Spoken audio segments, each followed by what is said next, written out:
Here I have MANTA command, and let me show you how to use and how to accomplish the soft reset operation by removing the back cover and the battery.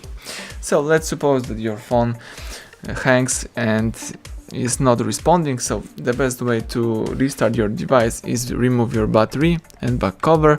So let's just use the cavity right here at the right edge of your device. Let's remove the whole thing, and here you've got access to your battery.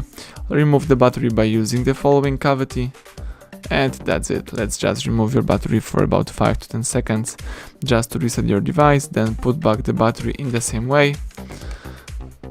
Alright, now let's close the protection, press power key to switch on your device, and wait a couple of seconds until you will be able to use your device in a normal way.